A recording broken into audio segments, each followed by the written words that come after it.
Yo, what's good? This Abdalla, This is Nico. and you listening to Brothers Podcast. Brothers Podcast. How you doing, man? I'm doing good, man. How was your trip? It was good. Fresh off.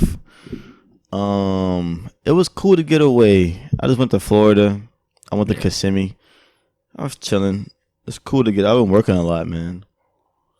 I haven't been on a trip in a while. I haven't been in an airport in like a couple of years. And those that know me know that. Like I love airports. I just like being in an airport. It makes me feel good. Yeah. It's like when I was a kid, like going to the mall and shit. I get like that same feeling walking to the airport. Like really? I just feel good. It was cool to get away. It was calm. I went for my my stepmom's family reunion. It's mad hot though. Florida is hot, bro. Like it was a heat wave here too, but it's like I didn't escape it. Like try to get away. Like it's like their regular heat is our heat wave. It feels like, but we got like humid heat. They got a little bit of breeze and shit. Yeah, because it rains a lot, and then once it finished raining, that fucking breeze. Because it was started raining at the family reunion, and like like Florida rain, like heavy rain. It was lightning in the fucking water, and it was at the beach. And that's like the Caribbean rain. Yeah, and then once it was done, once it sizzled out, it went from drizzling and mad wind. Like it was blowing the tent a little bit, like the little DJ tent. He had the whole shit down. What kind of music were they playing? Like Mark Anthony, Aventura, like the old school bachata songs and merengue songs, salsa songs. Yeah. Okay. They played a couple like new music, but it wasn't much. They played the old country road, old town road. Nah, they not. They was playing everybody play that shit. Yeah, it's not. I'm not really a big fan. Oh yeah, we never even touched on Lil Nas X being gay too. Yeah. Shout out Lil Nas X though, for being gay. Well, not for being gay. Shout out to him for coming out and living his truth. And he's owning it too. Good. I fuck with him. He's owning it. He's owning it too. If you follow like if you're on Twitter and you seeing like you see what he tweet, like he's taking that approach of like y'all can't joke on me more, I joke on myself. Yeah, the Eminem. And then I'm trolling y'all niggas. Like I'm making jokes about kissing niggas. My only thing is like why you do this after? Like just come out gay and make your songs. I mean, he had other songs before. I mean, you can say that, but you can't tell somebody when to feel comfortable. It's like like Frank Ocean. Why y'all wait all this time? You talking about fucking girls, all this shit. Then finally you come out, oh, I'm gay. So why are you lying? It's all timing though. Yeah, but it's not lying. But not lying. Maybe they like girls too. I mean, that's possible. Gay does not mean you like girls too. He came out as homosexual, but he could still like girls. You know what I'm saying? If you like girls, and then you come out and say, "Hey, I like guys also." If OG said, but Lil Nas X, I don't see him with girls. But you talking about Frank Ocean? I'm pretty sure Frank Ocean probably that was with girls too. Yeah, he used to say it. But the thing is, you can't touch somebody when the but life had to come out. Between saying, I understand that. I'm not saying that I should tell you, but my thing is like, why y'all wait until y'all get these big hits? We don't know. And y'all in the media, then y'all be like, oh, I'm gay, by the way. Because what I can think of is when you get bigger, you get more support. He probably never got that support before. He probably got a whole bunch of people he know they're gonna accept him however he is. So now it's like, now I got this big support group. Now it's the perfect time to come out. So regular gay people don't have good support. Not everybody needs support. Some people need. So you gotta be looking both sides. Some people don't need one person. Yeah, to do anything. Some people are confident by themselves without that one person. Some people, they would like to come out when they have support. I'm just saying, I'm very wary with this whole... Because you're thinking about like convenient timing and he got a lot of influence. I understand that. Influence, but I don't know how his life is. I don't know what he does. Because children, they love this shit. They eat this song up. And then they hear like, oh, he's gay. And then they go to school and they hearing about gay. They like, oh, gay is cool. Like I want to be. I want to suck some dick. I'm not sure how it works when it goes into a kid's mind, but let me finish my Florida shit though. I want to suck some dick and win a Grammy. Oh my god! All right, go ahead, Florida. You saw any alligators? Nah. What I was saying, yeah. So the wind was. Reunion was cool, you know. It was cool. We were just chilling, man. My oh shit. Yo, bro. My bad. Silent, bro. Yeah, my bad. I'm gonna put it on. Yeah, but anyway, my stepmother's family mom and dad has a big house down there. It's like 4-bedroom, 3 bathroom. I think 2-3 bathrooms. So it was mad of us in there. It was like a good maybe 8 of us in there plus the kids. We was just chilling. You know what I'm saying? I try to take it easy. Like they want to go to the beach. Nah, I'm cool. I don't know. I hate the beach one. And plus, since I've been working so much, I just wanted to just like some moments I was just in the room, just either watching TV, probably watching The Office, or on my phone, just chilling. Everybody out and about doing things. I saw you relaxing in that hammock too. Your hammocks are the best. Yeah, it's cool. It's relaxing. Hammocks are the best. Yo. Yeah, it's relaxing. I never been in an uncomfortable hammock. Yeah. You know, sometimes some beds is like it's uncomfortable. Yeah. It's like. Yeah, hammocks are cool. If I buy a house like that, I'm definitely getting a hammock. I'm getting a couple hammocks. It's cool. But overall, it was nice. That's good. I had a good time. I think everybody deserves like a weekend. Like every month, you should get like a weekend allocate a weekend to yourself to just travel. Even if it's another state or another county or something. As long as mainly being stress-free from your home environment and work environment. And you'd be surprised how well off people would be, how that could potentially impact their age, their health, all of that stuff. By just every month you allocate just a weekend for yourself. Yeah, I mean it'd probably be hard to do every month. It is because how work is. Like I feel like everybody should do something at least every 3 months. Like not something big. Like even if you go to the Poconos or like you go, or like you take, or like you spend a weekend off from work and you just do things that you like to do. You know what I'm saying? It ain't gotta be a trip. You like going bowling? Have a weekend where you go bowling. I say a trip because change of environment. I'm gonna repeat what I said too. Yeah, okay. It sounds really loud. All right, go ahead. Yeah, like I do feel like people should, do something at least every 3 months. Not necessarily a trip, because some people, they got money problems and whatnot. They may not have the budget to go on a trip, but at least do something like take off work and try to do something like go. If you like bowling, go bowling. If you like to go roller skiing, go roller skiing. You know what I'm saying? Do that for yourself. No, but I say a trip because, and it doesn't have to be, a plane ticket or whatever. Like Jersey's right across the river from us. Like we could just drive. You know what I'm saying? Right. There's some cheap hotels, Travelodge, Super 8, Galaxy whatever. On Pennsylvania Avenue. Exactly. So, and plus there's really nice women around. Yeah, you know just walk behind the hotel. They asking you. They real friendly. It's kind of like Florida. Exactly. Hey, where you from? Would you like to have a nice time? What you do? How big is your dick? It's like questions like that. Exactly. It's just it brightens your day. Very cordial. Exactly. Right. So I say like a trip, a change of environment for a human being does a lot, like mentally, physically, spiritually, all of these things. Like I honestly believe as human beings, we are supposed to be like nomads. Like we're supposed to travel. Yeah. See it's the like earth. You start exactly. And when you start thinking about it, like when did everything become stationary? When did everything became like ownership? Like, oh, this is mine. Like, oh, you guys live over there. You have to stay over there. You know what I'm saying? All this stuff is after slavery and all this stuff. Like you guys, everything is marginalized. Everything is like ownership. Everything is dictatorship. Everything like, no. Yeah. That's why the Indians, they were nomadic people. They would come up here. Then when it start getting, cool or whatever, they travel down south and they go here. You know what I'm saying? Like these people. Yeah, man.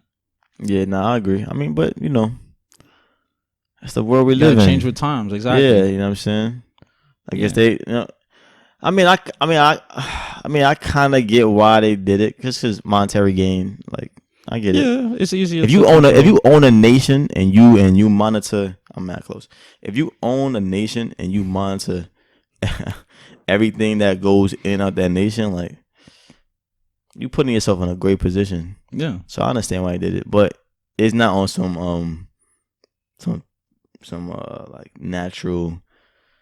You know, we loving the earth. We all one. You know, you could come to my nation and. Yeah, exactly. Yeah, that's what it is. But what's good though? We got a couple topics. First and foremost, Lion King. Let's go Lion King first. Yeah, Lion King. Yeah. You saw it? You didn't see it yet? Not as yet. Anyone that knows me knows that I'm a huge. Well, probably not everybody, because I don't really talk about. Hey, I like Lion King. My name's Donnie. I like Lion King. But I love Lion King. But as a kid, yeah. I used to, and I remember like watching it and asking my mom to rewind it. Just rewind it back. Was it you that I argued with about Lion King 2? That you said that there was no Lion King 2? Nah, it was somebody. That wasn't me, because I like Lion King 2. It had a good story. Yeah, okay, all right. Because I'm like, how the fuck you not know about Lion King 2? Like, yeah. And they was like, no, there's no Lion King 2. I pulled it up and everything. I'm like, they was like, I never knew about this. Lion King 2 was dope. Cool. Yeah, I liked it. But I'm a huge fan of Lion King, and the animated film or the live action film that came out recently, it's really good. It's getting some flack. Like I just saw on Twitter people like making like fan made versions of like Simba and Mufasa, like making the eyes more animated. And I get what they mean, like that, like Disney could have made it more but it ain't supposed to be. We have the cartoon and we have the live action. Live action isn't like half cartoon, half, you know what I'm saying? Like, live animated action is, nigga, this is a real lion. His eyes ain't gonna be big like a cartoon. Yeah. You know what I'm saying? As cool as it would have looked, but I enjoyed it. There was a couple lines that was missing, because I know every fucking line of the movie. There's a couple lines that was added. There's a few scenes that couldn't be done. Obviously, like the cartoon scene when he was like, I just can't wait to be king. And then he was climbing on giraffes and going up. And of course, they can't do that with real animals because it's impossible. Yeah. But overall, the movie was dope. I fuck with OD. One of my favorite songs and scenes is when him and Nala hook back up. And it was like, can you feel the love tonight? That's one of my. And the song was on point. The visuals was on point. I'm like, yo, this is perfect. They remade that pretty good. Did they do that? They did that, yeah. The same song? Yeah, yep. I can't wait. And Donald Glover is Simba. His older Simba, and Beyonce is Nala. And they got the same actor from Mufasa. Yeah, James Earl Jones. My mom thought he passed. I'm like, nah, he's still alive. He did the movie. I was hyped when they announced the live action and they said he was going to be playing again. And I don't know. According to the article that I saw, it said the woman who played Sarabi was going to be Sarabi again. Really? And what's funny is it was the parents from Coming to America. That was Scar. Yeah. It was the parents from Coming to America, Eddie Murphy's parents. Yeah, exactly. Yeah, she played Sarabi. I was like, oh shit, this gonna be lit. Yeah. Nah, I think she's playing it because I saw her like in a trailer. I was speaking about it. Yeah, I think it's her. I like that part and too. The people that sung the original soundtrack, I think they got the same main actors. It's a guy who be like, wait, what? The original like theme song, like when the bird is flying to Pirate Rock. You said sing the song again? No. From the day that we land on the planet. Yeah, I fucking love Lion King, bro. Did all the animals bow down and stuff in the all of them, bro. It was lit. I wonder how much they paid those animals for all their hard work. Like they had to pay the animals to act in the movie, right? What? You said live action. What are you talking about? Yeah. What does live action mean? Action means it looks like real, but it's animated. Oh. You shut the fuck up. You did not think that. The lion was like, right. I need $2 million. Yo, well, you know what would have been cool, though? You know what would have been cool, though? I mean, because you said, like, before we record, you said that you used to, like, you watched the first Lion King. Yeah, many times. In Guyana?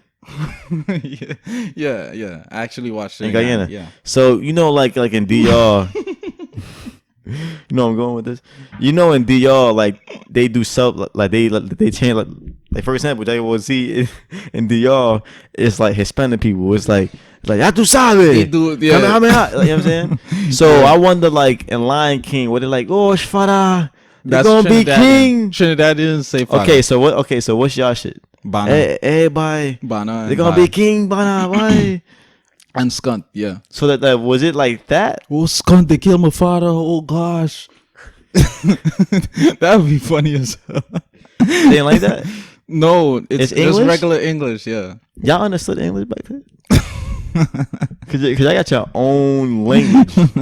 Like your Accent, own, like, we got not our own language, accent. but like your own Accent. your own dialect, in a sense. Like the way y'all say things is like some words are not in dictionary.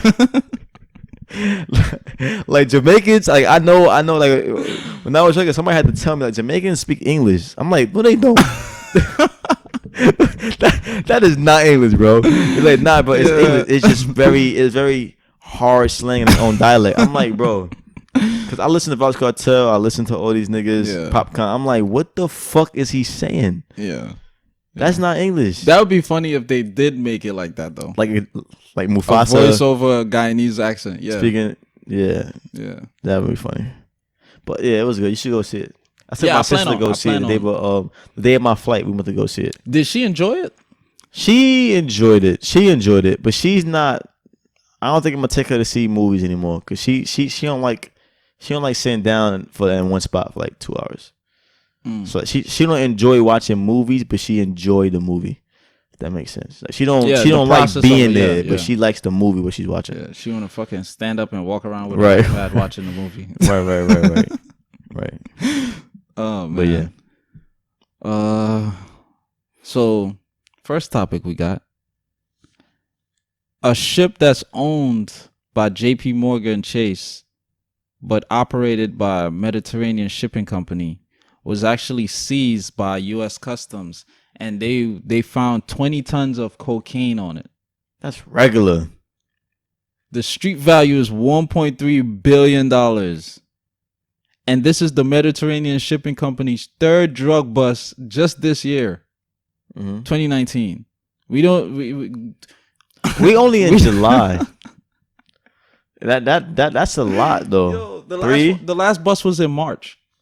The bust? You said bust? The last bust, yeah. Oh. When they found shit. Bust. I thought you said bust. They found it on the bus.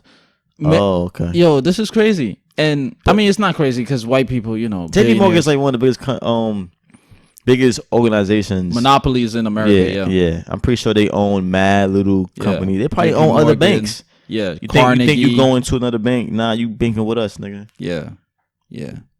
And the Mediterranean Shipping Company was founded. It's founded and owned by a Italian billionaire couple, Gianluigi and Raffaella Aponte, the Aponte family, Aponte. Yeah, and they paid $50 million bond to secure the ship's temporary release, and they still got caught. No. After they got caught, because like if somebody get detained, they get taken to jail. They pay the bond $50 million to get all of them out, or one person. No, the ship. The ship. We want the ship out. Seized. Yeah, we want the ship. Like, is that legal?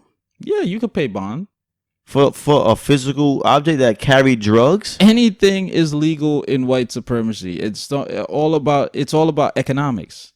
What can you do for us? Nah, I mean, I know that, but like, is it literally legal though? Yeah, like, all right, y'all niggas seized my car with mad coke. It's like, can I have my car back? I get y'all niggas $50 million. Yeah. It's like, that's crazy. You get arrested for drug dealing or whatever, right? I can come bail you out. That's all it is. They bailed out the ship. So I bail you out. I posted a bond, bail you out, and then now we're gonna wait until hearing. If I don't bail you out, you're just gonna be detained until it's your hearing date. This is why I didn't know that worked with objects. Yeah. Surprisingly, right? But when you white and you a billionaire, a lot of shit works. Yeah, when you a billionaire, like the door's open because you got access. You in a different league of people. Yeah. Like you in a different league. You're not of people. subject to regular policies and laws. It's like a new country club you get into with that shit. Yeah. It's like get out of jail free card in Monopoly. Right. But think about that though. It is owned by JP Morgan family, right? This is the third drug bust by this company that you're subleasing your ship to, basically. Wait, let me look this up. And you keep giving them the ship like, oh, we got busted again, boss. Oh, all right, take the ship again. Oh, we got busted again. All right, take the ship again. But like, I could have swore that maybe, I don't know if it was you. Right. You say it's not, but somebody told me like JP Morgan family? Yeah, didn't JP Morgan like fund slave ships or some shit? No. Somebody told me it was some company that's prominent now that funded the slave ships. It's a known big corporation. Funded slave ships. For some reason, JP I know Morgan's about in my head. insured of slave ships. Yeah. I know the Jews insured slave ships. Okay. Which would most likely be the Rothschild family. Huh? Oh, okay. No, to my knowledge, I don't know. I know Rockefellers are Jews, but J.P. Morgan, he's one of the industrialists, the big business industrialists of America. Carnegie was steel; he was the monopoly, was of the steel industry. J.P. Morgan was banking industry, and all of them came up around the same time. And then it was like Thomas Edison with the lighting and stealing niggas' patents and shit. But look, I just pulled up some shit from the Guardian. Mm-hmm. It's a world news thing on website. I'm familiar with Guardian. They say that JP Morgan admitted to owning slaves. I mean, it's in the 1800s. Yeah. But I'm saying they say they own funding slave ships. He was already here though. 1,000. Unless and slavery was technically outlawed in the U.S. like 1835, so around that point. But they were still importing slaves from Africa, so they were still, basically defying the law. I'm not surprised about the JP Morgan shit, to be honest. All these big corporations, like drug is big business. That's all. Drugs is big. You just said the street value is 1.3 billion. Exactly. That's big fucking business. And that's just that how the drugs one get bus. out of the country. That's just that one bus. Right. And then in totality of things perspective, big. This is just 2019, and we're in July right now, like you said. Yeah. So how much transactions occurred last year? 2017, 2016, all the way back to like 2000. You see what I'm saying? Right. In the 90s, in the 80s. Yeah. And I'd be wondering, what do the government do with all the drugs they seize? They put it back out in the streets. That's what I'm saying. Like, do they I mean, obviously that, but like a person that doesn't think that way, what do they do?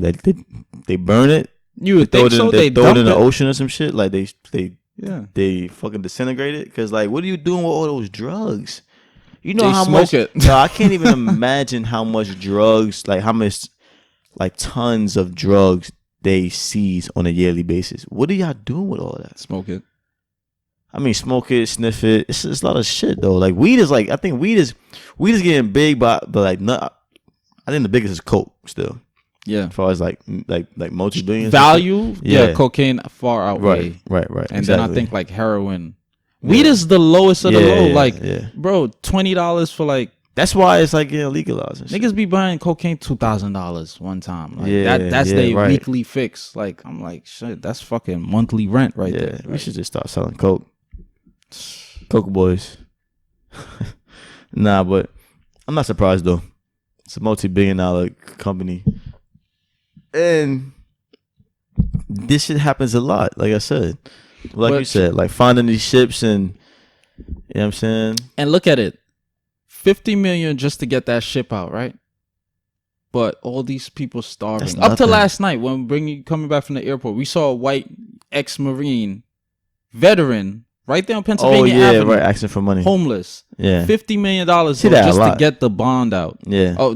Just to post the bond to get the ship. I mean, granted, these people are Italian. They don't have any, they don't have to, aid American homeless people. But at the end of the day, I mean, all You about got your compassion. business You're here. a philanthropist, right? You got your business here. And exactly. We the one that's supplying. You're a lot of importing the your money drugs that here. Yeah. So I mean, I feel like there is an obligation for anyone that does business in America. It should be some obligation to like help people that are American, or not even that is American. Like if you in a country doing business, you like the citizens of that country is obviously supplying you with income. So he's a veteran, you know what I'm saying? Fought for the country. And that's just one of many companies. Right. Niggas ain't shit. Moral of the story. Yeah. In other news, 1.3 billion. Yeah. 20 tons, bro. That's fucking crazy. A security guard. How the pendulum swings, man. I wonder if this guy was on some like coon shit. Like I don't know if racism exists. Like I wonder. He was calm.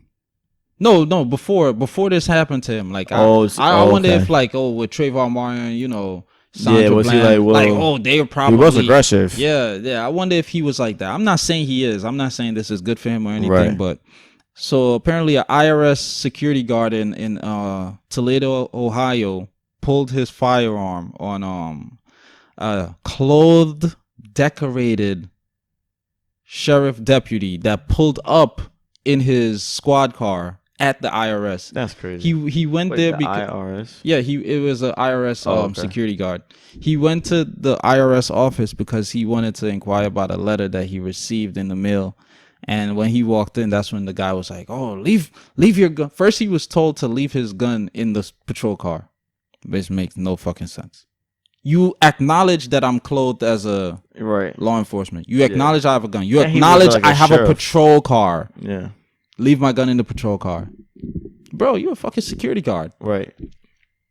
But that security guard had a gun, though. Yeah, he had a gun. Like, it's the IRS. He must have got a fucking raise to get that. Because security guards usually got... No, at IRS, you're going to have a gun. A gun? Yeah, you got mad cash in there. That's crazy.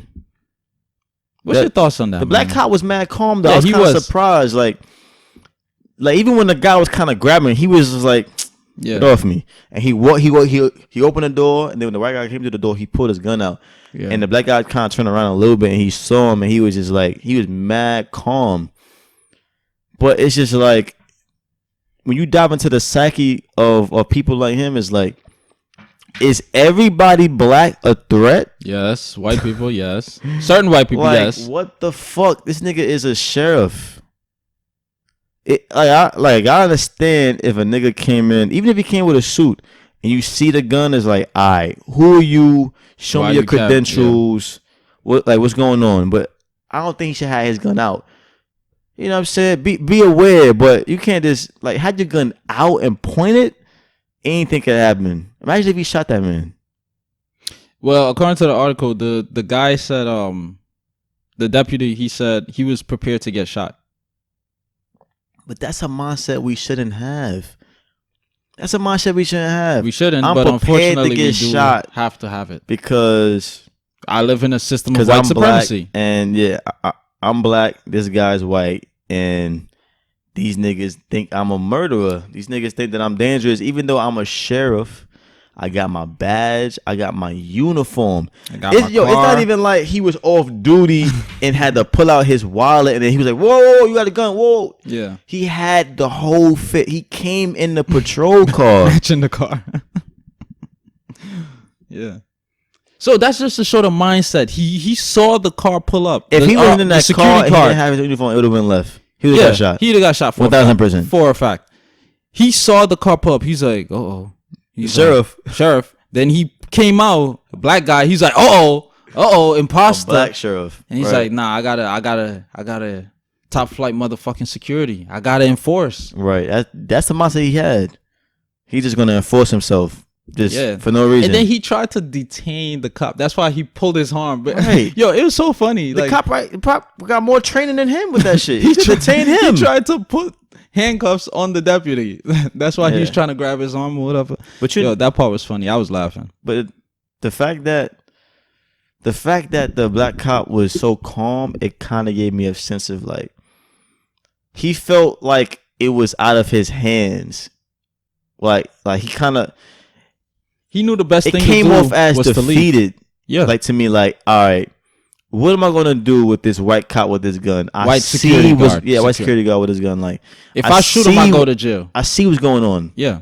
I'm higher ranked in terms of law enforcement. I am clearly higher ranked. But I'm lower ranked than America. Pretty much. It's crazy. Pretty much, yeah. Pretty much. And you know what's crazy too? It couldn't even have been a security guard. It could have been a white open carry citizen. Right. And he could have shot him. And he's probably still he would have had got some off. justification. I was scared. Right. I was scared. He harmed me. Son, that reminds me.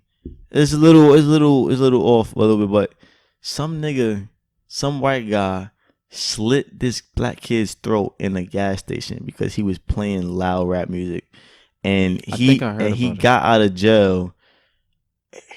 He may be going on trial, but they let him out because he was like, I fear for my life.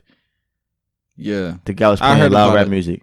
I didn't read so like it, just the thought of like, yo, I'm afraid I gotta kill this person. That's the second one like that. A couple years ago down in Florida, it was a 17-year-old black guy. He was at a gas station. It out of Florida. That's playing rap music at a gas station, and a white guy shot him because he said he was afraid, and the niggers, when the niggers listen to rap, they act out, and they.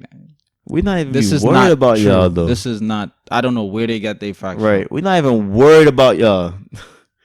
We literally bumping our music, chilling. And you approach them. Right. To end the situation fatally. Right. This is white people mentality. Oh, speaking of white people and my thoughts on white people. Recently, I came out on the last episode. Listen, man. Oh yeah. Well, not on the episode before we started, which I wish we got it on camera. Listen, I have no problem with constructive criticism. No problem at all. But when you come at me, please come with substantial facts, proof, evidence. Please quote me. Please say verbatim what I said, and then we can have a communication, a healthy conversation and or debate after. But if you just speaking in circles and you being very vague and ambiguous, you're not really proving your point. So like I said again, I have no problem with constructive criticism. None at all.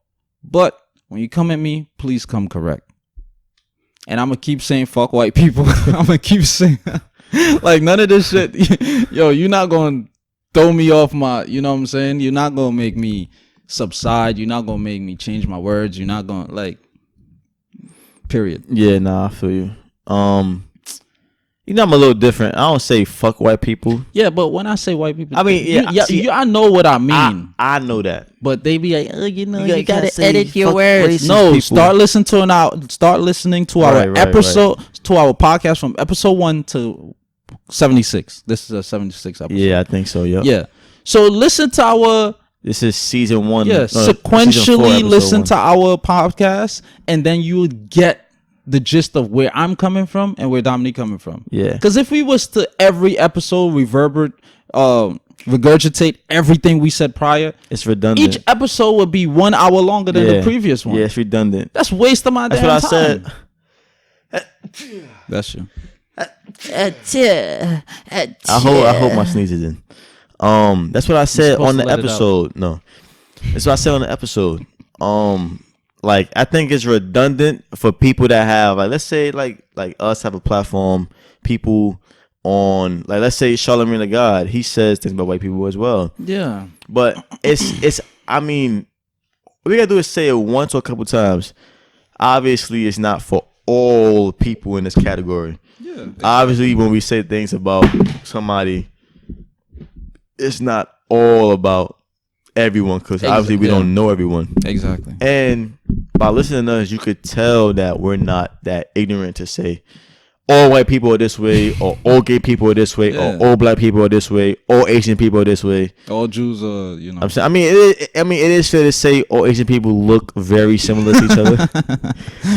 That's one thing that we can all say. Yeah. Well, not Asian, or Chinese people. Yeah. Oh, we're so horny. Right. But I think it's redundant to say, all right, before I say this, not all white people. Like that's obvious. Yeah. We don't know all white people. You know what I'm saying?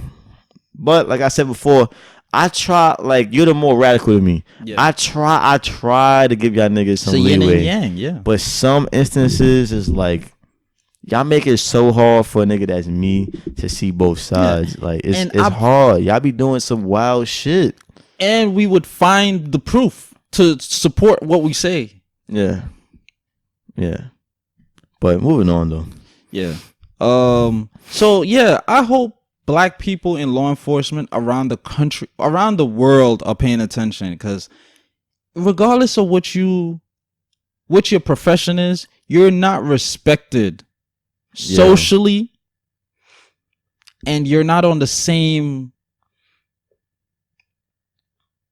You're not gonna receive the same backing and or support, because last thing that I want to say, the 2 security firms that basically screened to employ the security guard, the IRS security guard, were questioned. Well, the deputy, he filed a lawsuit against the 2 firms and the security guard himself, and none of the firms came out and said anything in like support. Like, this is not how we train our employees or whatever. They didn't say shit.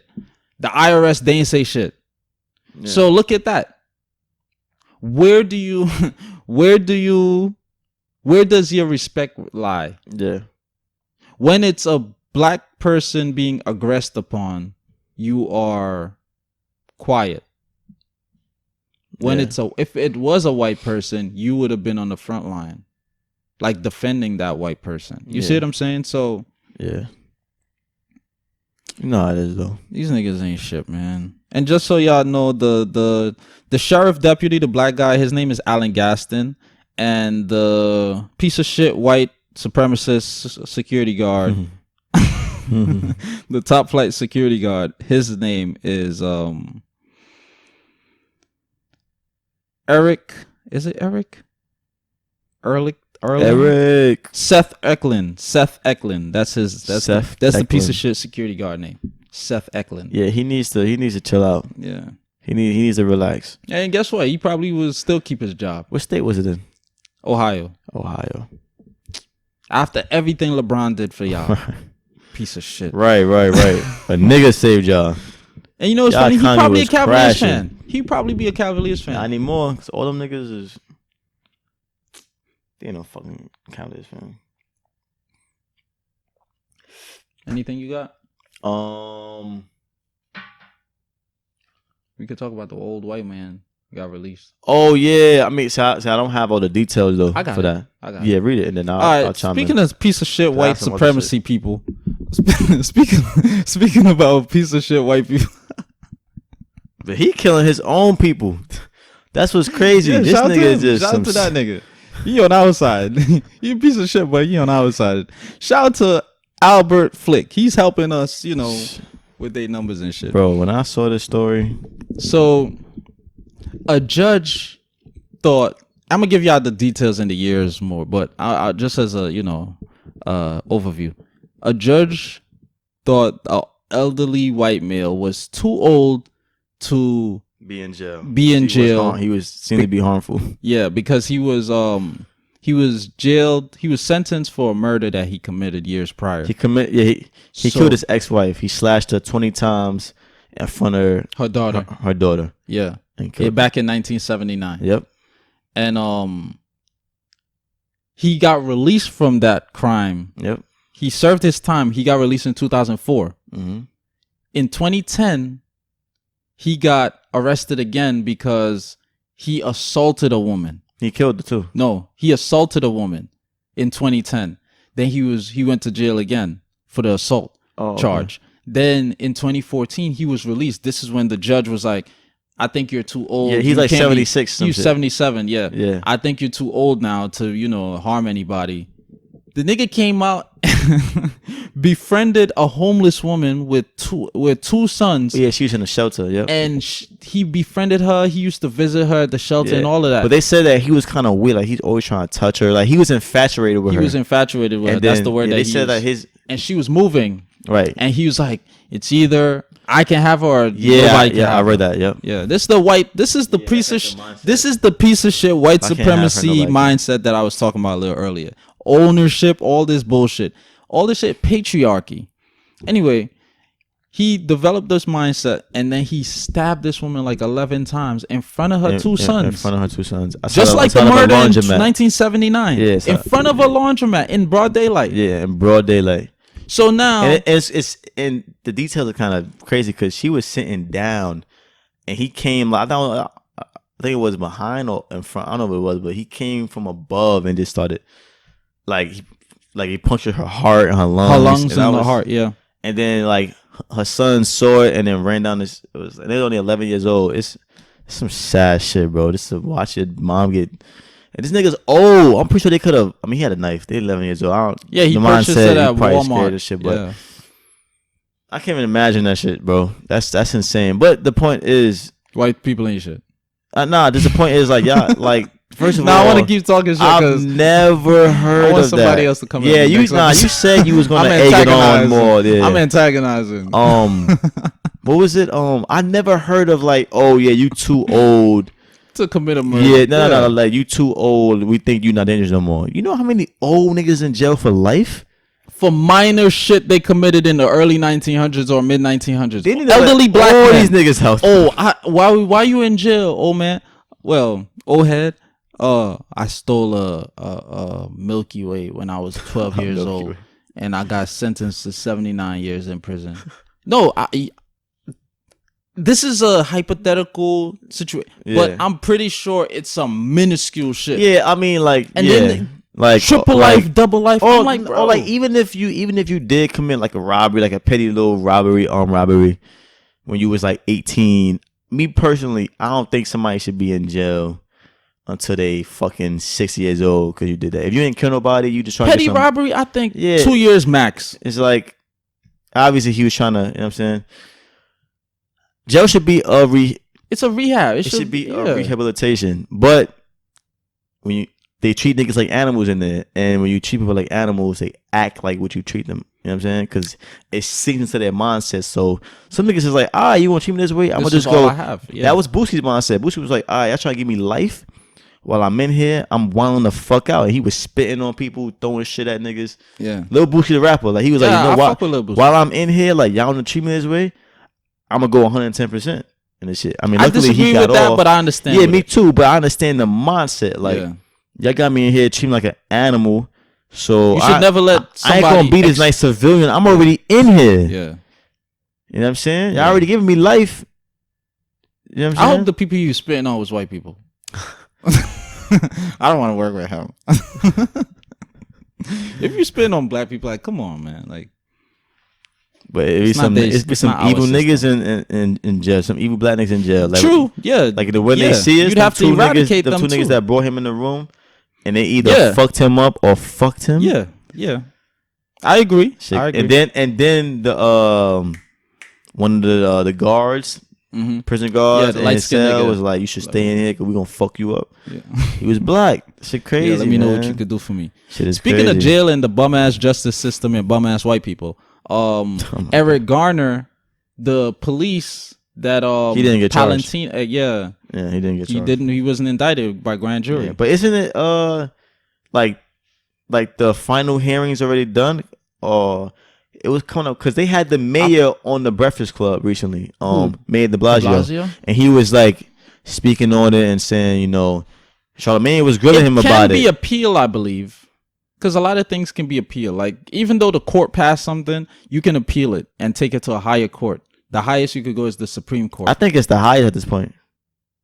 I don't know because he was like, this had some questions, and he was just like, you know, I mean, obviously he's the mayor, so he can't, like, he tried to be both sides. He's like of the people, but then like he's also the mayor of the police force and shit. No, I'm saying that's what he was leaning towards.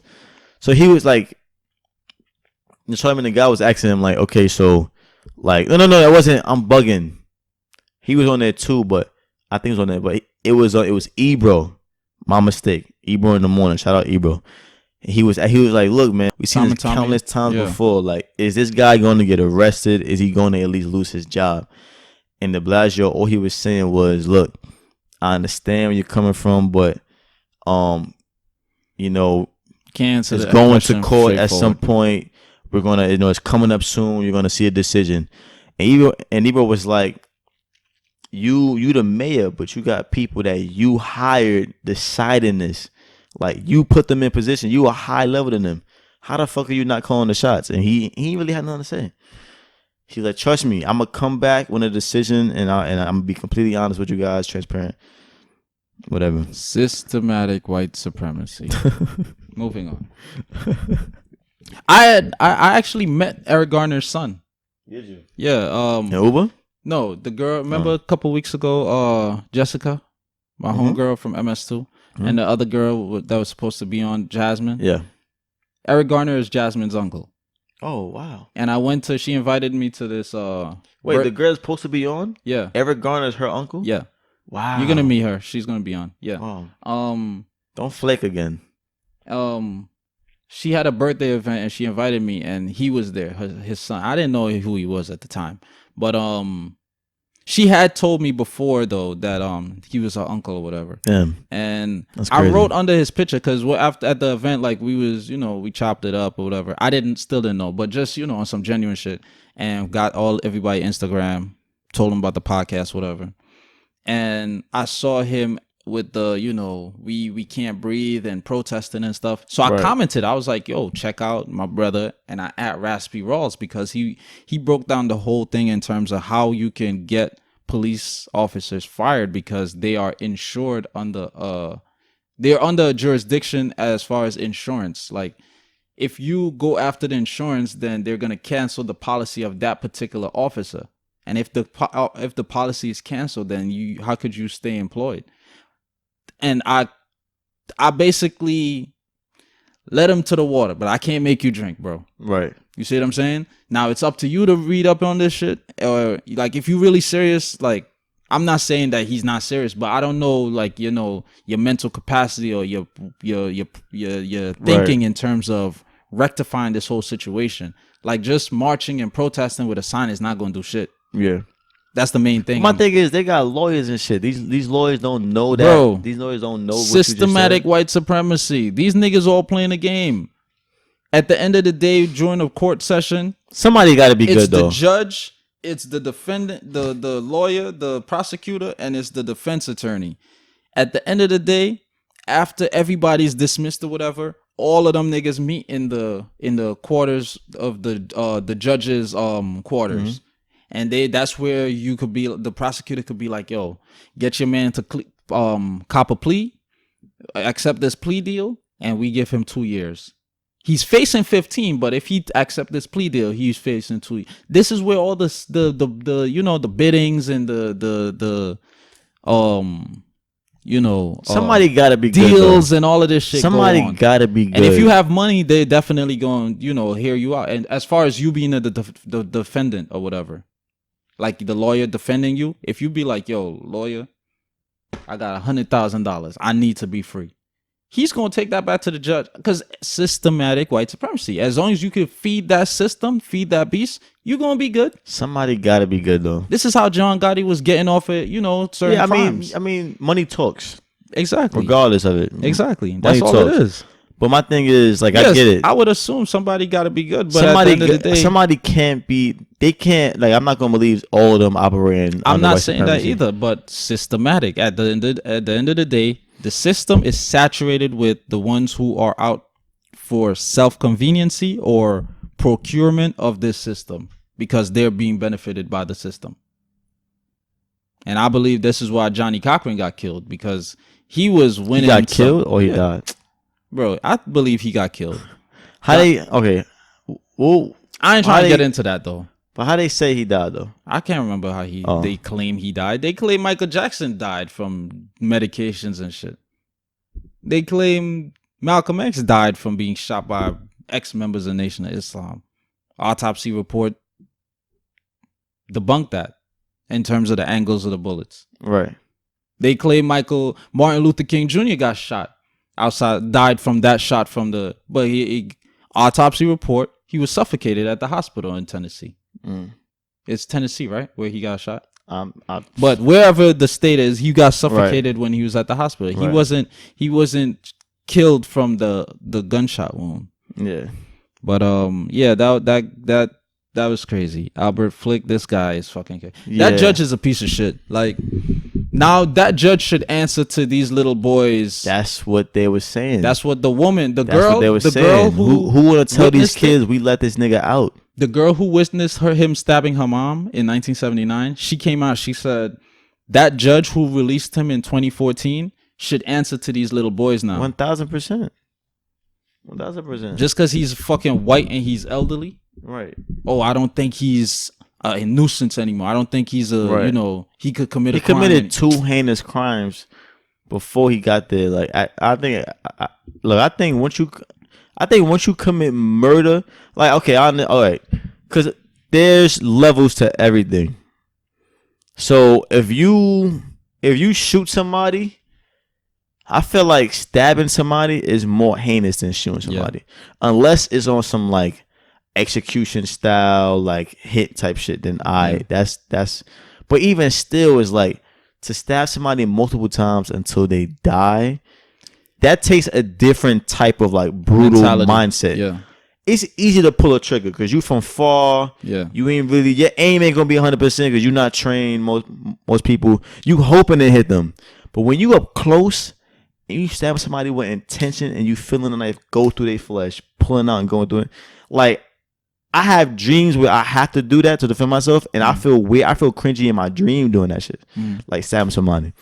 So it's like, to do that in real life, it takes a different type of mentality, like beast, to do that shit. He did it multiple times. Yeah, he's clearly like what's the word? Outside, he's deranged. Bro. He not deranged. It's a certain. And it's only women he's doing it. I was gonna say he's a serial like murderer in this sense, because it's the even same when pattern. He was released, it was a woman that he assaulted. Yeah. So now you got to look at his upbringing, what his relationship with his mom. Maybe he was abused by his mom. Yeah. You see what I'm saying? And this is what I'm saying. This is what I said on other episodes. Like, people don't go to the source of problems. Like you said, prison should be a form of rehabilitation. You see what I'm saying? So while that prisoner is in there, why are you robbing? Why are you killing women? Why are you fucking men in the ass? Why are you...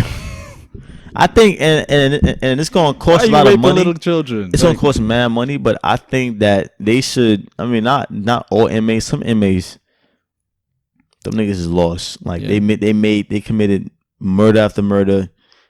First of all, this nigga should be anybody dead. Could be rehabilitated, I believe. Okay. But I get what you're saying. But I'm saying, I'm trying to be realistic as far as like how many. Like, I'm thinking about like every. Look at the guy from When They See Us. He didn't go through any form of rehabilitation. He just saw Corey Wise do some noble shit, and he was like, yo, I was the one that actually did this. Right. Similar. Right. Serial rapist / murderer. What I was going to say is, I think that they should supply like some therapists for inmates. But in the realistic world, they wouldn't. It's not a good business strategy. Like, every inmate is not going to do that. Not only that, it's not a good business strategy. Because we want y'all here to capitalize on y'all. Right. Secondly, majority of our country's money is allocated to the military because we're insecure. Second to the military, it's science and all this, so that we could devise new concoction, devise new forms of killing people, new epidemics, all this shit. The military get majority of America's funding. Billions of dollars year upon year. I mean, one fucking year you could take half of that billion, allocate it to war therapy. Is be costing trillions of dollars. Yeah. But they don't go to war every year. But every year you make sure you develop some type of bomb or gun or bullet. Right. Yeah. Look at the CIA gun I was showing you last night. Right. Thought that was going to be the fact of the week. Nah, the fact of the week is something else. So for those listening, it's a gun that the CIA once built. It's called a heart attack gun, and the gun would shoot a small dart made of ice. When it penetrated the skin, the poison would release, killing the victim with a heart attack, then melting so nothing would be traceable by forensics or an autopsy. This was exposed in 1975. in the U.S. Senate testimony regarding rogue activities of the CIA. Look at what we dealing with. 1975. We are in 2019. Imagine what the fuck these niggas got now. Look at what we dealing with. That's crazy. They say that one of the heart machine or whatever.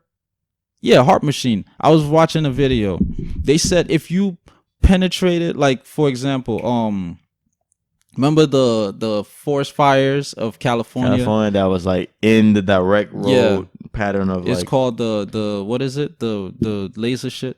Yeah. Direct energy weapons. Right. They say if you pointed at humans, you could alter that humans' thought processing and all of this shit. Mm-hmm. So it's like when they tell you Michael Jackson died of this, Prince died of this, like how the fuck do we actually know this? Yeah. You don't really know anything, to be honest. That's why I always say that.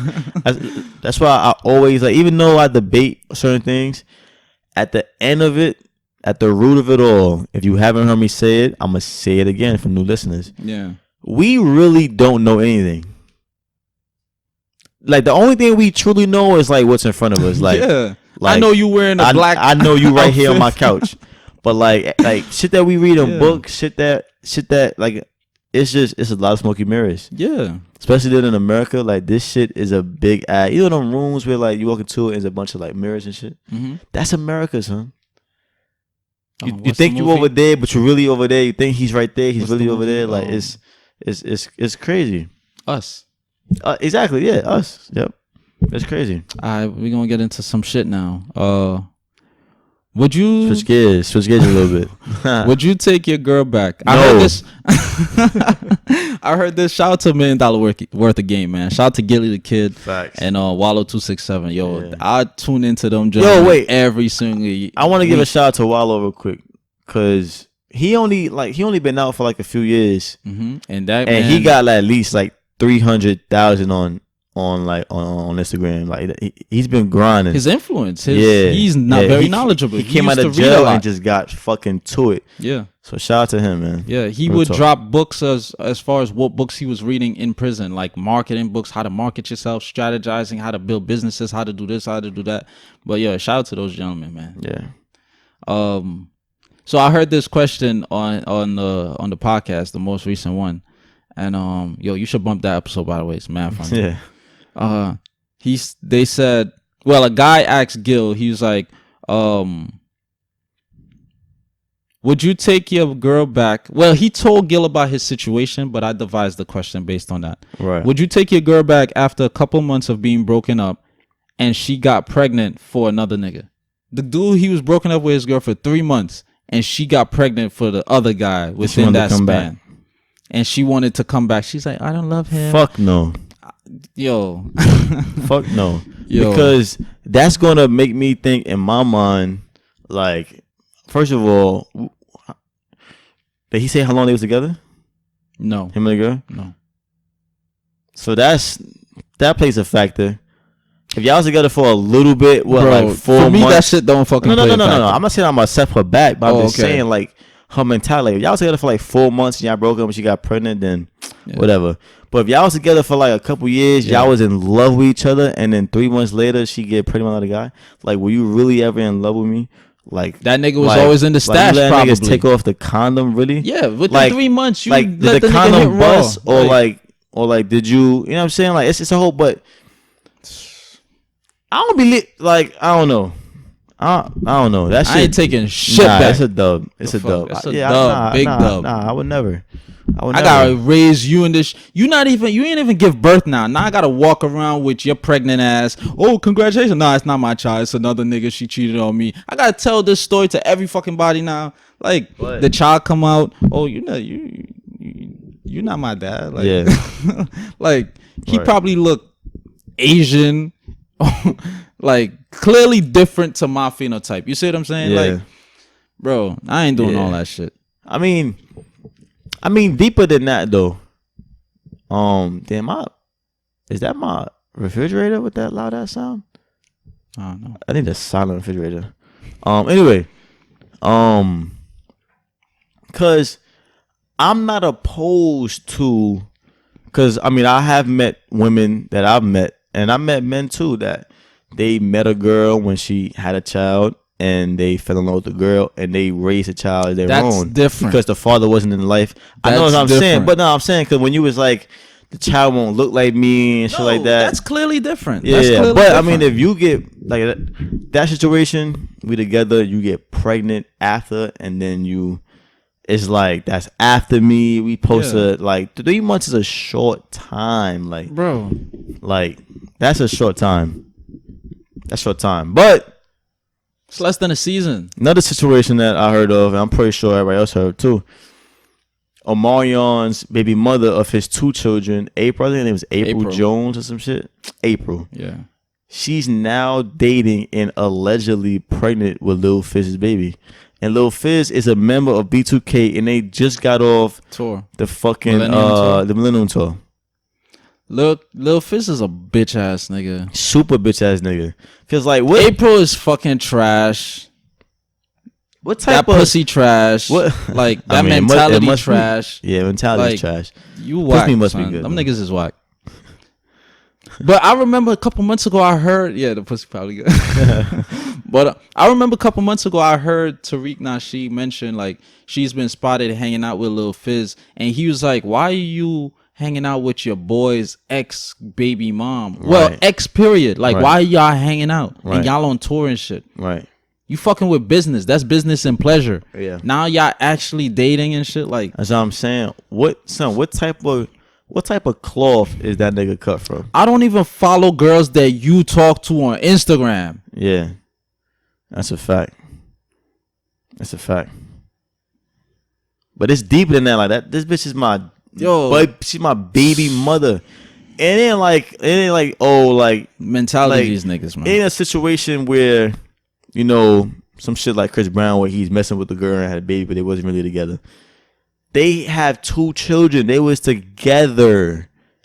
Like Omarion and her was together. Like, I think his son is like 5. Yeah. The daughter's only like 2 years old. Posted mad pictures. Cute like pictures, they was that. together. Like, and I'm pretty in his videos. And like as far as I know, Lil Fizz and Omarion, they never really had beef. It was always with the other guy, Razby. Shit, like that's crazy. I can't even fathom that shit. Nah, I think they had a house together now. They about to build a family together. They're fucking corny. So like they child is gonna be brothers and sister to Omarion's children. Yeah, yeah. I would, me personally, what I would happen do, to you? Like you want OG? Yeah. OG date Mel or some shit and give up babies. Like if you and Mel had children already. Oh, okay. And OG, I wouldn't talk to neither one of them again. I mean, I probably would talk to Mel because of the children, right? But I would dead ass go through the legal system. I would. You remember that episode? Restraining order? Nah. I wouldn't do that. They see their mom. They whack ass mom. Nah, I mean like from OG. Nah, I'll fuck him up. Like, why would I need a restraining order? He would need a restraining order on me. I thought you was gonna say you're gonna do the legal system. So no. Like, keep them away from you. I was gonna say, remember that episode of Chappelle Show when Tyrone Biggums got his real estate license? He was studying mad hard. Right. I would study my ass off to find out all the ways that I can get my children.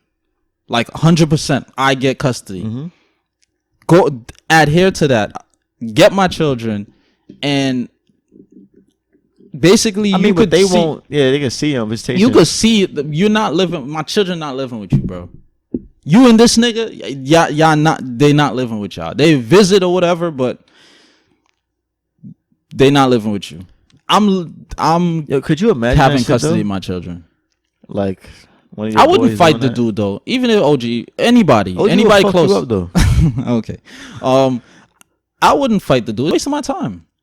It tells me a lot about the 2 of y'all characters. You see what I'm saying? But it's also a sign of disrespect, though. It is disrespect, but no human being should be trusted, and this is my philosophy. This is why I act how I act, and people will be like, "Oh, you're heartless" or whatever, but you're not really. If I know something. Why would I act outside of me knowing that? You see what I'm saying? Why would I trust you 100%? I mean, I have to cater for that.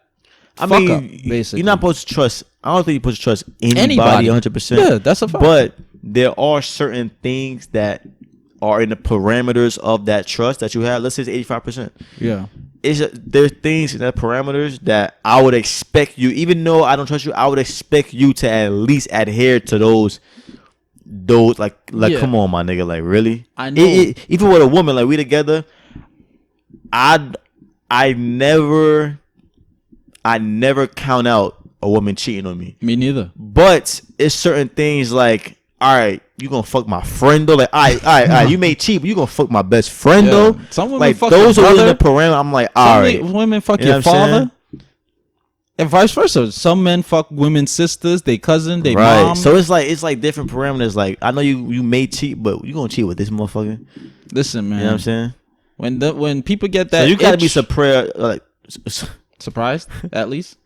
I'm gonna say surprised. You gonna be surprised or hurt. You gonna be quite honest. With OG's track record, we ain't gonna violate our bro. But with his track record, yeah, I mean he has certain. Yeah, he didn't do. He never did anything crazy. He did anything crazy. He did more than me. Like I said, I don't have y'all women, even OG women. He'll definitely follow your girlfriend. I don't add them on social media and shit. I don't hug them and shit. I don't do all of this stupid shit. Right. But that's why I always say I expect the worst, or I just don't have any expectations. But once you expect the worst, you can't be caught off guard. But don't you think that's kind of like... It's fucked up. I'm going to be hurt. It's kind of like a... No. Don't you think like it's kind of like a...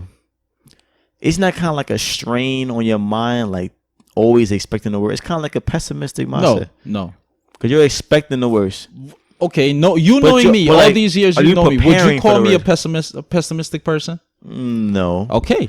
But certain instances, it may seem that way. Of me being pessimistic? Yeah. Like what?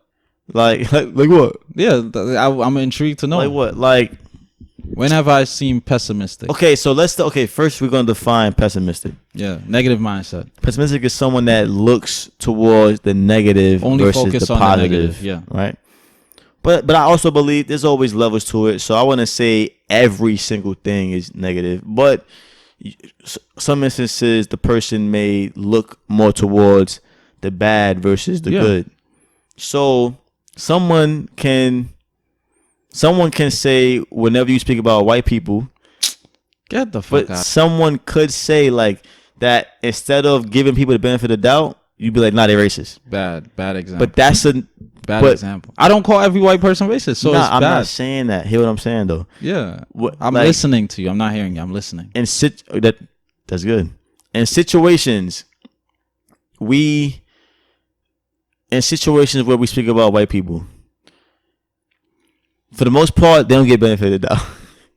Because they ain't shit. The fuck? The fuck? They ain't shit. Okay, all like situations where... Okay, I'm gonna shoot something because white people it's kind of like an easy play because most people will probably say that about you.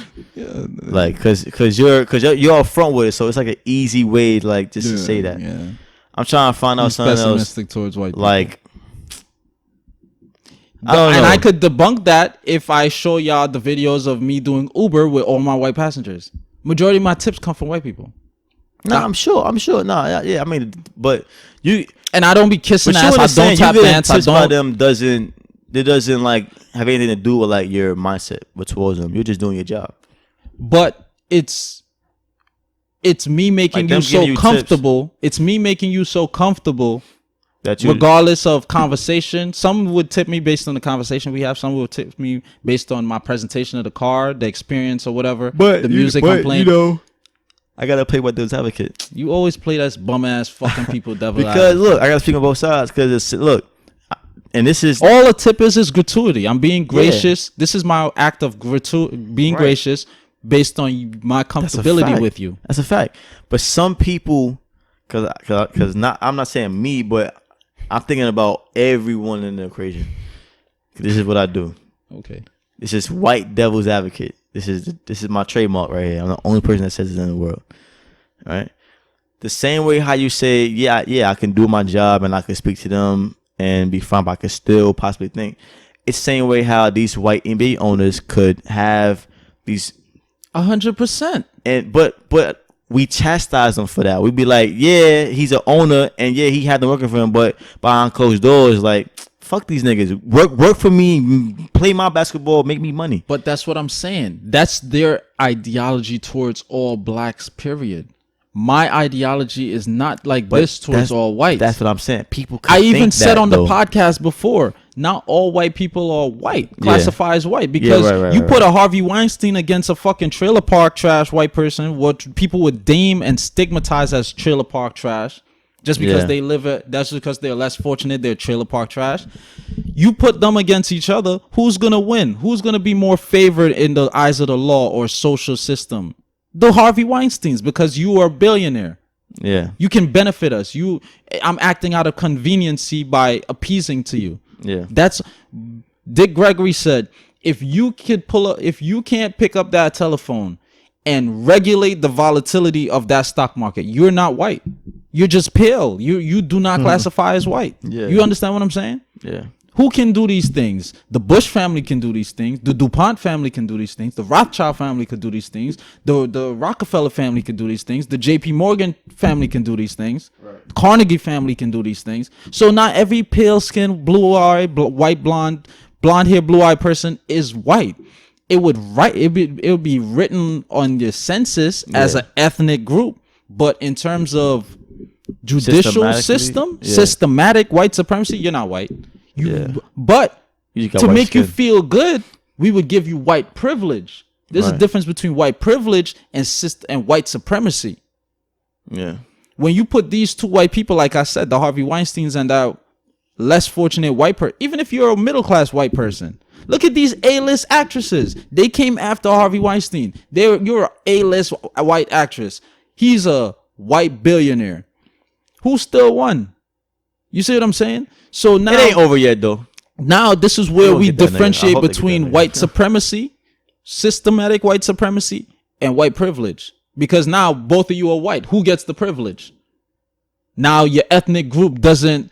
We don't stop it there for the privilege. Now we gotta look at your funds. We gotta look at your social status. We gotta look at your influence, your power. Yeah. Exactly. That's all I'm saying. So when I say white people, I'm not saying sometimes I would use it. It's nuances. Sometimes I would use it in terms of ethnicity, like when I was talking about Albert Flick, the elderly white guy. But other times I would be talking about social dominance or monopolizing, or ethnic. I mean, not social, economic. Dominance or whatever. Yeah. That's all I'm saying. Wait, so how did I get on the pessimistic shit? Because you was trying to prove certain aspects of me being a person looking at me potentially being pessimistic because my views towards white people. But it was not like the root of it. We was talking about about April and Omarion. Like, how did they get to that? I totally forgot. I was talking about not being able to trust anybody. Oh yeah. I said I always expect the worst. I was expecting the worst. I understand that, and then I kind of had that mindset too. But then I tried to, cause it's kind of like a heavy toll on me, at least. Like expecting shit to be bad. I mean, obviously, if it's expecting to be bad and it goes good, you get that delight. Like, oh, I was expecting it to be bad, but now it's good, so now you feel better. But just having that mind, like, it's kind of like a little bit of anxiety. You don't think so? No, not for me. Because, and this is where it comes in. Last night, after the question, I was called a emotionless robot. I was laughing. But I accept, this is how you feel based on my exertion of my feelings and emotions. I have control over my emotions. And this is why I'll say, like, I honestly feel as human beings, this is one of our fears this is one of our tasks on this planet, on this plane of life. You have to master everything as far as the flesh is concerned. So what does that mean? It means sex. It means food. It means exercise. It means what you soak in your mind, what you exude, what your feelings, your emotions. You have to master. You have to control these things so that you could be the best you. Mm-hmm. So now, by me having control over my feelings and emotions, I can adapt this mindset, because when I adapt this mindset, it's not going to hinder the way I treat you or no one else. it's been many times I would encounter a fucked up ass, like disrespectful, dirty ass passenger doing Uber.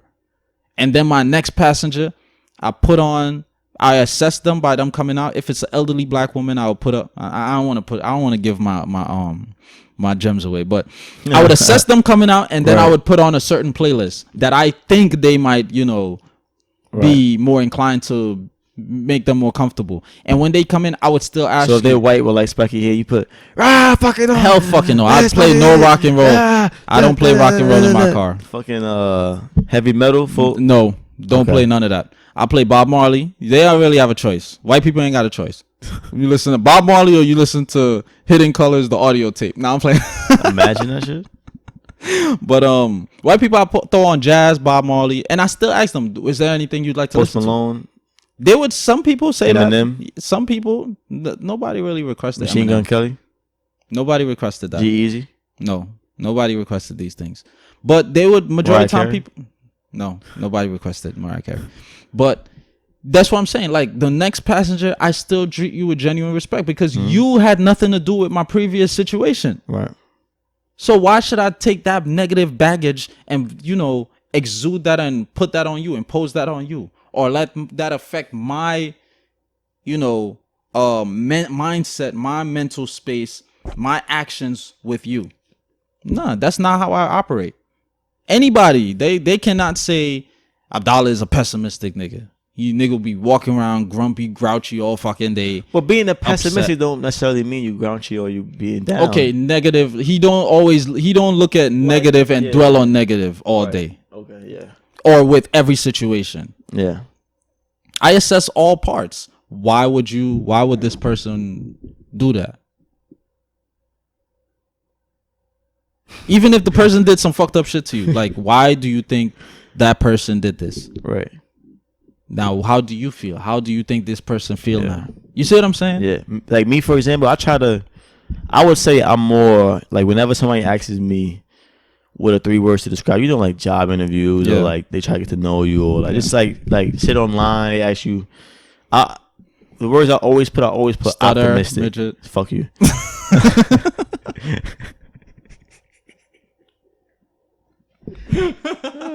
I always put optimistic. Okay. Because I always try to see, because in this world, it's a lot of shit that just, like, it's a lot of shit that could bring somebody down. You know what I'm saying? It's a lot of things that you may encounter that it may seem like the world is against you when it's really not. It's just circumstance. Like, I don't really believe in bad luck. It may seem like that way because you may be in a row. You may be putting yourself in bad circumstances. Yeah, I believe in circumstance, which kind of defies, like, I'm leaning more towards that than law of attraction, because I believe that if you put your mind to things and you put action behind those things, it's bound to happen because you're putting yourself in position. You're putting yourself in circumstance. So it seems like law of attraction, but it's like, okay, I like black women, right? So I'm going to go to places. No, you talking about you right Yeah. now? Yeah. Well, I love black women. Shut the fuck up. I didn't say anything. I asked you a simple question. I love black women, right? So I'm gonna go to SS Fence. I'm gonna go to Curl Fest. I'm gonna go to events where I know they're gonna be black women that frequent those areas. Is that law of attraction, or am I putting myself in position in those circumstances? Yeah, you know what I'm saying. So when I say optimistic, is that it's a lot of things that could be going wrong. I look on the flip side. Let's say I'm at work and I miss a sale. I'm gonna say, you know what? I wasn't there at that time. The next one, I gotta be there in position. I was away or whatever. So I just try to look at things on the bright side. When I was younger, I kind of had a pessimistic. I had like a victim mentality. Like as a kid, like I was always like, why is this happening to me? And my life was pretty good, but I was just like only child, had like a spoiled mindset, I guess. But I just remember me as a kid, just like literally saying to God, like, why this happening to me, like type shit. Like, wait, you saying to God? Yeah, but you don't believe in God. You saying you? Mean I wasn't agnostic when I was a kid. I believed in God when I was a kid. I wasn't always agnostic or atheist. Okay, what is the age range of being a kid for you? I don't know. This is before high school. I mean, when I could, because in high school you use like I don't believe in God.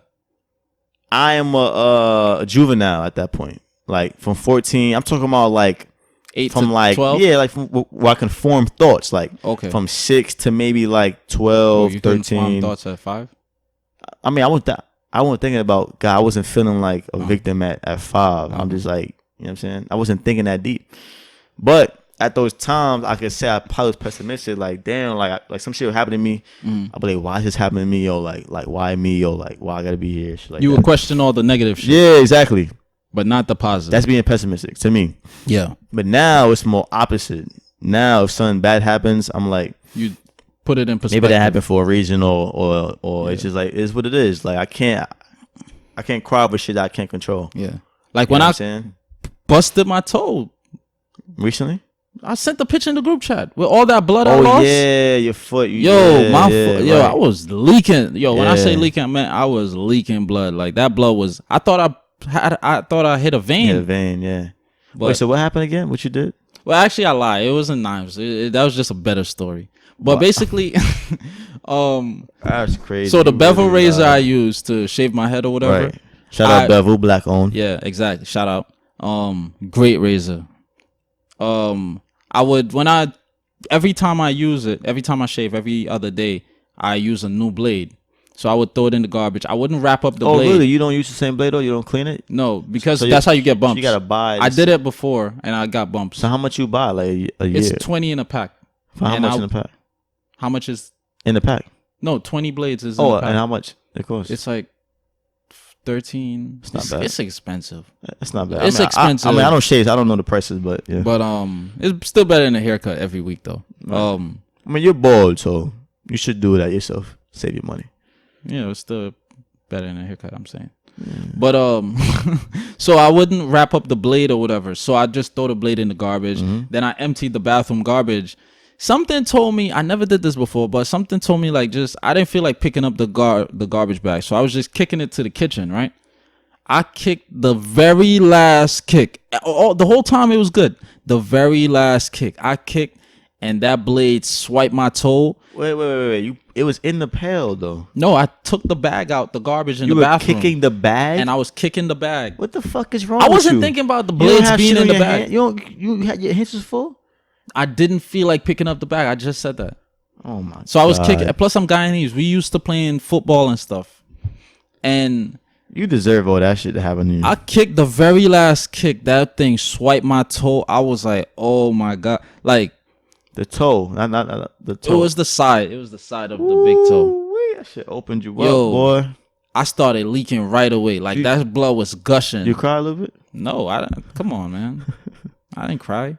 Then I called for my sister, and she brought a damp rag, and I applied pressure. Then I ended up wrapping it up. Put alcohol on it? No. I put peroxide. Yeah. Damn. The first thing I thought about when I saw that picture was Blade. The vampire. Oh, if they see blood? Nah. Just I saw your foot. It was mad black, and I just saw blood. For some reason, it just reminded me of like a Blade cut his foot. Oh, okay. Oh, speaking of Blade, that dude from what's his name? Luke Cage. He's playing Blade. I forgot his name. Before he was also in Moonlight. But yeah, I gotta drop the fact of the week too. Before we, drop the fact of the week and we end this, shout out to fucking Blade. Shout out to, first of all, put some respect on Blade's name. That's one. Because Marvel Films was doing trash before Prior Blade. To Blade, yeah. They tried a whole bunch of different films and in theaters, like early, like 1990s and like 80s and 70s, and it nothing was clicking. Nothing was clicking. They was Marvel was looking bad out here. Back then, Superman had they shit. DC Comics had they shit. Batman was the best. They had it locked down. Marvel was a lot of folks don't know that Blade is part of Marvel. Yeah, a lot of people don't. A lot of folks don't know that Shaft is part of Marvel as well. Yeah, I didn't know that. You know what I'm saying? Yeah, I didn't know that. Yeah, I just learned this. Yeah, he did. Yeah, but I knew Blade was the first Marvel film. It wasn't made by Marvel Studios. It was made by I think Fox or Sony, whatever it was. Yeah. But He's part of Marvel, and you know, shout out Wesley Snipes. Yeah. He got to make a cameo in the new one. Yeah, because he's the one that built that fucking franchise. Another movie that was part of Marvel, I believe too, that came out good was Spawn. Yeah, with Michael Jai White. Spawn. Yeah, I wasn't a big fan of it, but I remember. Me neither. I remember Spawn. Yeah, he was talking about it, and he was like, "Yo, the feedback was great, and like a lot of people didn't really know about Spawn. They didn't know They didn't know who he was. Period. Right. Like they thought it was just a movie. Right. But they did their research or whatever. But yeah, shout out to his name is Mahershala Ali. Yeah, Mahershala Ali. Yeah. Yeah. Shout out to that brother, man. Yeah. Fact of the week. Fact of the week. Fact of the week is white people ain't shit. Nah, fact of the week. There's a company. It's called Cambridge Analytica, and the owner is Robert Mercer, the billionaire. Mm-hmm. And what Cambridge Analytica does is it illicitly harvested the political profiles it harvested the political views of people on Facebook from their profiles, and they illicitly did this. I said illicitly already? I think so. Yeah. So they did this, unauthorized, and of roughly 87 million people.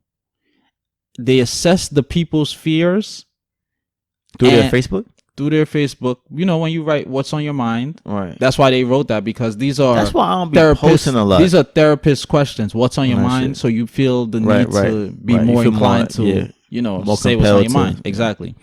So they assessed these people's profiles and then targeted them with Facebook ads. Yeah. And by your phone listens to you too. Exactly. And the funny thing is, Cambridge Analytica, it